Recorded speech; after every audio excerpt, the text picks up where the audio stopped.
I'd never been on like a train in Europe, and it was like Harry Potter. On holidays in America, so you picture like 4th of July, fireworks, parades, everyone's outside grilling, you go to the movies. And like their type of holiday, their 4th of July is October 3rd, and it is dead. There's no one on the streets. All the stores are closed. No one answers their doors. No one's outside mowing their lawn. It just looks like a zombie apocalypse. The pillows, they're not rectangle, they're squares, and their windows, they don't open up and down or side to side. They tip in and out. I mean, our apartment had our washer and dryer in the kitchen.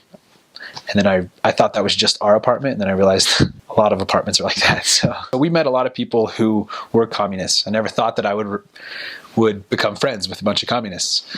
It just never crossed my mind as an American, but it ended up being wonderful. I had a lot of friends that had a lot of different political views that I had never really viewed before. Maybe I shouldn't categorize them all as communists. A lot of them were just socialists and had more of those communistic ideals, but it was still an eye-opener to me. If you call anyone any sort of animal, it's an insult. So like you call them a spider or a pig or a cow. That was something that I learned.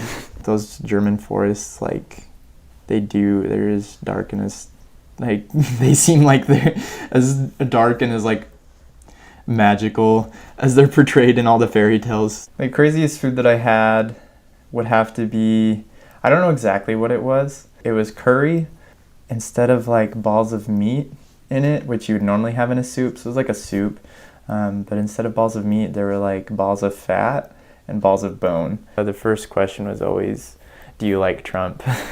One big difference in the housing there, something that I didn't realize until I went there, is they don't have air conditioning.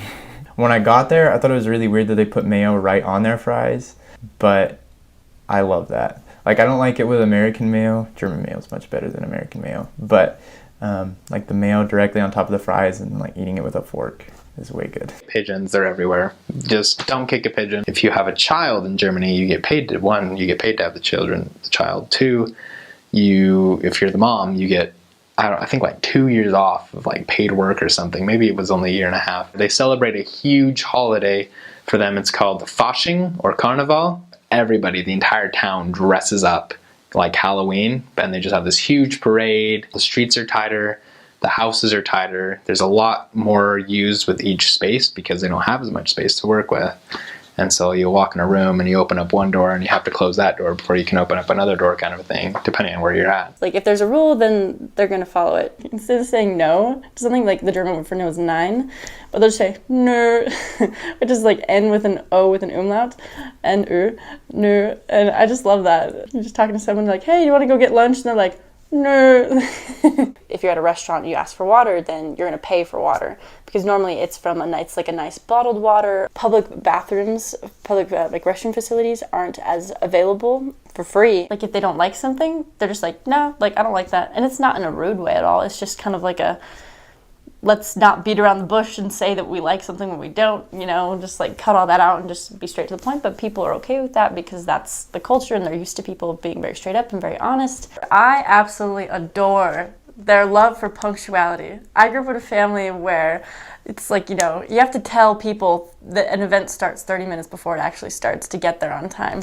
But in Germany, people are there like 5 minutes early. That's like punctual for them. Tuna fish spaghetti, if you've never had that, it's very interesting. Also, Germans love tuna fish on pizza. Every bike has a little bell, and if you're in the bike's way, you will have this bell rung at you until you move. So Sprudelwasser is seltzer water. It's carbonated water, and Germans love it, and I also love it. Sprudelwasser is the best because you can drink it plain or you can mix other drinks with it, like juice. But I'm the person who would just buy the whole pack of Sprudelwasser and just drink it plain. And I would always get the classic kind, or like the spritziges Wasser, because the more the carbonation, the better it is. In this one city I lived in, we kept running into this neo-Nazi man. I don't know if he was actually neo-Nazi or if he just was always drunk and just that was his drunk persona, but we hated it whenever we ran into him because it just felt so bad to be seen with him because he kept hiding Hitler the whole time. You have to visit the Schwebebahn. There's nothing in the world like it that I know of. People come to Wuppertal just to ride it around. it's just an interesting, unique experience riding in this train car above water. And at a certain point, it goes above the street, so you can see all the cars going underneath you. And it's just kind of this rib cage frame, and it kind of hangs from it and glides along. So Schwebebahn means gliding train, and so it's kind of this smooth gliding kind of ride. That's really unique. They eat so much meat and potatoes. Like, they are potato masters.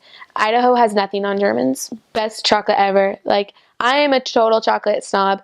Hershey's does not touch these lips. German chocolate is the best, and it's super cheap too. And cheese is super cheap, and bread is super cheap. I haven't eaten bread since coming home because it's not good. Yeah, everyone lives in apartments for the most part. Just because there's 80 million people in this place that's the size of Montana, there's not a lot of room for houses. Well, their grocery stores, they have very limited hours. They are closed at 8, not open on Sundays, shorter times on Saturdays. And they have more holidays, more time to spend with their families. And Germans love spending time together. And I think sometimes here we get so caught up in everything we do. And over there it's slowed down and you have time to appreciate everything. I can't recommend it enough. It's like my second home. I love it so much. What a place. What a place. What a great place.